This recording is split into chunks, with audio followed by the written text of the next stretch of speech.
What have you been playing? Yeah, maybe. I may play some board games. Or maybe not. I don't know. If I didn't, then this wouldn't really make a really good podcast. This would It's just me talking to myself. That's all right. I would still listen to you. I mean, I'm my favorite topic to talk about, That's so true. I would get it. We've had this discussion before. But yes, anyways, I do want to talk about a fun board game, and this fun board game is called Summit, the board game.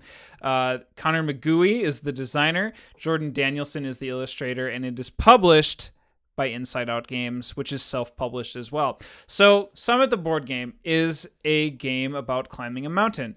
And you're like, okay, what's fun about climbing a mountain? There's a lot of fun to be had in this game and climbing a mountain. I'll tell you that much. So let's get into it.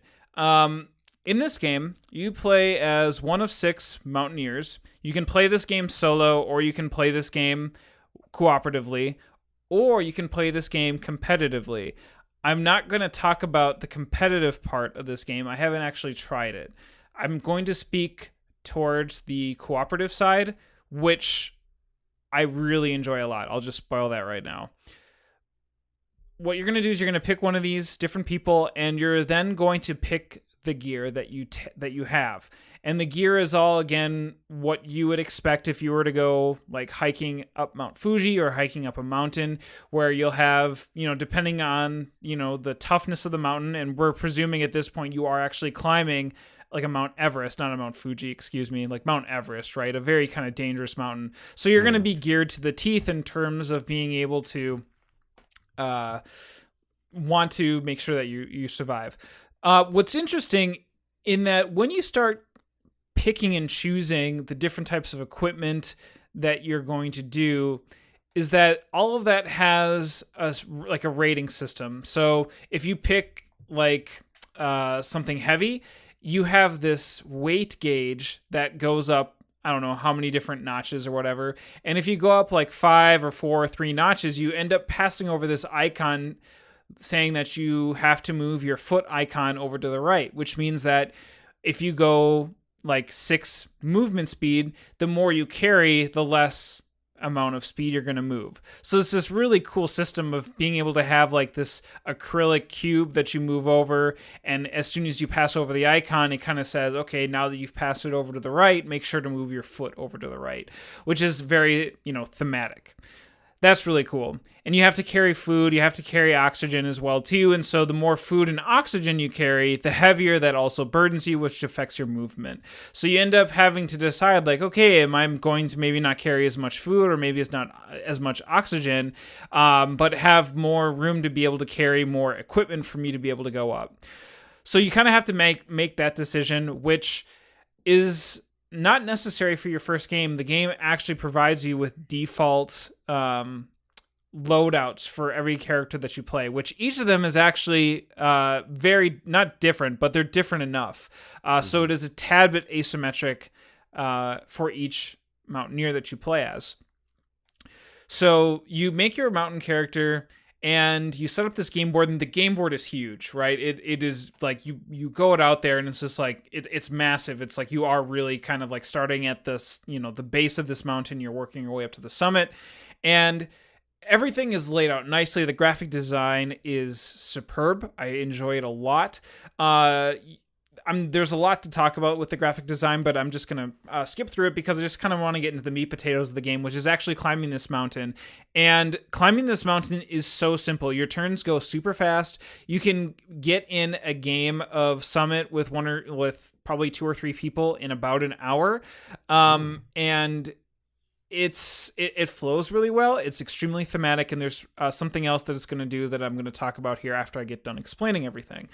So you have 3 tiles, and each tiles has a rope that goes into a direction, and they have knots. And for each knot that you have in this rope is considered a movement. So what you do is you start off at base camp, which you can decide if you want it harder, you move it more down the game board. If you want it easier, you move up the game board. And then you have like a weather track, which is important, and you have like some items and Sherpas, etc., etc. And what you're doing is you're essentially moving your movement limit and crossing each specific knot. And when you get to an edge of a tile, and these these tiles are actually triangles. You get to play one of the 3 different tiles from your hand out onto the board and be able to continue your movement. There's 3 different types of tiles. You have your regular brown knots, which are the best kind of tile you can have, which is, there isn't too many of them. Nothing happens. They're just really nice and cool. You have blue tiles, which means that there are much more knots on them. It's considered like slippery. So takes longer and more movement for you to actually clear that tile. And then you have yellow, like yellow rope or yeller tiles, which actually denotes that it's like thin air. So you have to actually spend an oxygen in order to enter into that tile. So once you get there, you can kind of hang out there as long as you want. It's just as if you want to move into that yellow tile, you have to spend an oxygen. So you do that, and then you end your turn. And then, like, there's other things you can do on your turn. You can move, you can regain health, you can regain cards.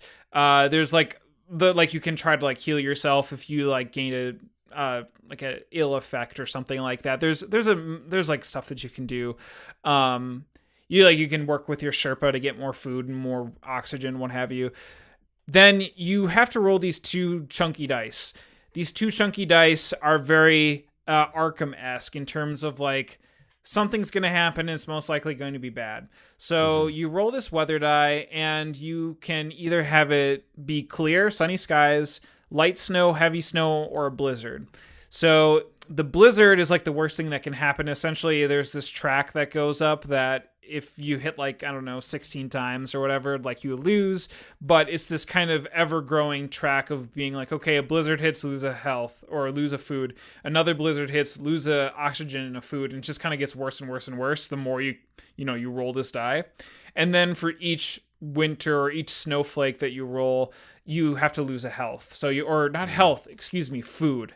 The health icons and the food icons kind of look the same. I apologize. Or how it's laid out on this track kind of looks a little bit of the same, but health and food are very much similar in that case. So that happens, and you have to all players end up having to take that. So if you roll, it affects everybody on the table cooperatively. And then you have to roll this blue die, which is the event deck die. And the event deck is this good or bad thing that can happen where it's like, oh, you found this item, or oh, this thing happens, or oh, you have like this cave in, or you are trying to like climb down the mountain, all of a sudden it collapsed and you can't move it down anymore. And so just all these weird different events can happen. And what's really cool is that every single event card, which is like, I don't know how many there was. I think there's at least 300 in terms of like all different kinds of scenarios, are all unique. There are no repetition of cards. They all do like their own unique thing, which I think is really cool. So the objective is, again, to get up to the top of the mountain, plant your flag, and get all the way down. And one person needs to be able to do that. And then there's like alternate scoring you can do. So like, for instance, if everybody survives, you get to score like points, and then how much health and things that you have left over is points. So you kind of are graded in terms of like, completing, going to the top and going back down. You're graded. That's essentially the game. Yeah. Okay. If you fail, what is that representing? Like, are you dead? Yeah. Oh, yeah. wow. Yeah. Intense. You're frozen. You're frozen. Yeah. See, and I was wondering, because I've read like a favorite book of mine is Into Thin Air, which is about an Everest expedition. And so I'm just wondering if because that's intense. Like that adds some great thematic elements to it. It sounds like. Now, if you, and so speaking towards the co-op side of it, how similar do you think the competitive side to it? Do you know anything about that? Did you flip through those rules or anything? I've watched reviews of the co-op side to it. This is only from what I've heard in speculation, but I heard it tends to be a little chaotic. So it just tends to kind of be a lot more like everything. You kind of just have to go into it knowing that when it comes to strategize, it's a very much like take that and more, because there are definite things you can do to like really mess up people's day in competitive. So I think you just kind of have to go at it knowing that you're going to get so far, and then someone's just going to be like, nope. And then you're going to like slide down, and it's just going to be kind of a whirlwind of a game. I see. Okay. So I'm not too terribly interested in it, because honestly, I think the cooperative side of it is just a fantastic time. And I Yeah. don't really feel like I, at this time, need to play competitive. Right. I think there's still a great game just in the cooperative side of things, personally. Well, and it seems a bit more thematic if you're doing it cooperatively, like working as a team, like an expedition team, right?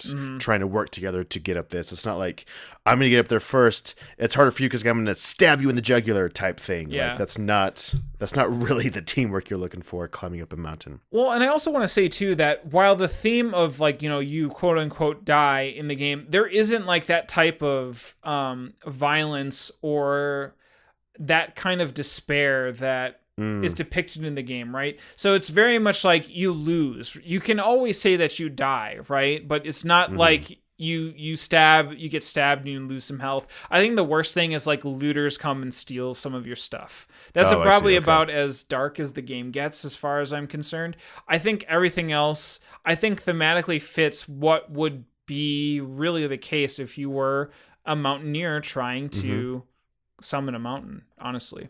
So here's what I really like about Summit the board game. So the turns actually, so when I talk about turns going really fast, they do go really fast. There isn't too much I think you really need to pay attention for because you have 3 tiles in your hand. You can kind of think about what's going to happen, but honestly, it's very quick. You're going really quick onto the board, especially with 2 players. You're really, I think, doing it really quickly. But what's really awesome is that with each turn that you take, there is definitely a story that happens with each time you play this game cooperatively. So let me talk to you about the last time I played this game with my friend Peter. We played this game. We got it set up. I was able to really get into the rules very quick, which actually is another big plus to the game. It is not an extremely hard game to teach. It is extremely easy to teach. So you get in, you start playing, and he and I were like, okay, we need to work together. We start climbing the same ropes, and there's the co-op mechanism is that if you land on the same knot as another player, you actually bypass them and continue your movement, which is kind of the game saying, hey, you're helping each other out. It's just you basically taking your friend and pushing him up space. So that's really cool. So we end up getting to the top, like no problem. And so I start making my descent. And then I have an event that caused a collapse, which my route was completely like torn down. You had to flip over the tile. There was no way for me to be able to go down this specific route. And then I got frostbite. So that ruined my movement. So I was very much like, okay, I need, I got this. I'm fine. I just need to, heal my frostbite, and I need to, I'll follow you. So I told him to go along, and my friend Peter goes ahead and he, creates his trail down or whatever. And he has relatively no problems, no issues. But for me, I had to take my turn to roll dice to see if I was cured of frostbite. And for 3 turns, I just couldn't kick it. Like, I just had this severe case of frostbite. And there's also this timer track. So for each time that it goes me, Peter, me, it goes myself, Peter, comes back to me, time advances 1 hour. So you start at like 6 a.m. And when it gets to like, 8, 9, 10 p.m., your movement is cut in half. So if you could normally move 6 movement, you would then be cut to 3 movement. So it's getting later and later and later. I can't heal my frostbite. And Peter's like making his way down. He's like, do you want me to come up there? And I'm like, no, I'm okay. I'm okay. I can heal myself. I can do all these sort of things, whatever. And so I finally cure my frostbite, and I finally like heal myself, and then just like, I start running out of food. And so for each time that you can't spend a food, you can't spend an oxygen, you lose a life. And every time you lose life, you don't move as fast. So it got to the point where it was at nighttime and I could only move like 2 spaces. Oh my gosh. So I'm like, just slowly, I'm like halfway down the mountain. Peter's already down at base camp having like a hot chocolate, right? and he's kind of like, should I? It's like, is there something I can do? And I'm like, it's like, we're both going to lose. Like I'm kind of a goner at this point, but I'm just playing it out. And so what ended up happening is I got lucky and I found in an event card, it was like If you have a Sherpa that isn't carrying anything for you, draw out an item card and put it in his sack. And it was a sled. And the sled allowed me to do my movement, but then also allowed me to go 4 extra movement. And when you did that, you had to roll a die. And if you rolled like the sunshine, nothing happened. If you rolled a light snow, you dealt 1 damage, 2 damage, and the blizzard was like 3 damage. I ended up making it down 1 space before the base camp, and I rolled. I rolled enough to have myself 1 HP. Oh my gosh. 1 HP. And then there was mangled almost corpse rolls into camp. Yeah, there's just this like snowball coming down camp. And I'm basically coming 1 knot before base camp, and then a blizzard hits, and I had to spend an oxygen and a food. And originally what ended up happening was I died. I ended up paying my food in life, and then I couldn't pay the oxygen and I died. But what ended up happening is there was a oxygen token that I had found earlier as I was making my descent, and I was able to spend that to be able to be healthy enough to spend my next turn to move onto the base camp and win.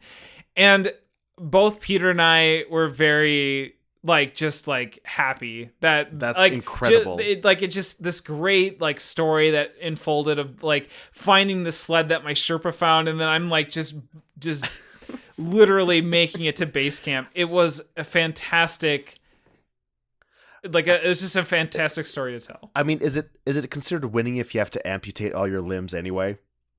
I'm still alive. I'm still alive. All right. I could be a spokesperson for those that want to be able to climb this mountain and be like, don't, please don't.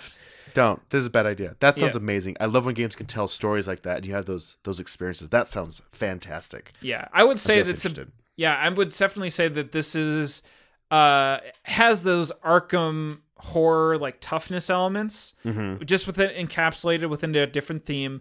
Some really great graphic design.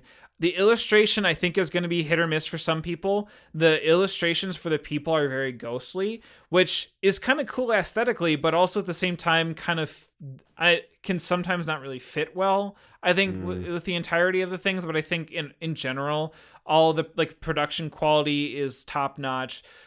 These guys, Inside Out, I met as well too. They're all a great group of people. Gorus Maximus is coming out. I'm really looking forward to if they have an expansion to this game outside of Yeti. So they came with a mini expansion called Yeti, where there's a Yeti that's roaming the mountain that might try to come and eat you. I haven't tried it yet, but I think I really want to try it. Comes with a couple extra player boards. So in all, if you can find it, help these guys out. I think if you like those cooperative types of games like I do, you're really going to enjoy the easiness and the story it tells. It's such a good game. Oh, that's so cool. Is this originally a Kickstarter? Yep. It was? Oh, that's cool. Yeah, it was a Kickstarter. Yep. Oh, good for them. That's awesome. That sounds exciting. That is Summit the Board Game by InsideOut Games. That's awesome.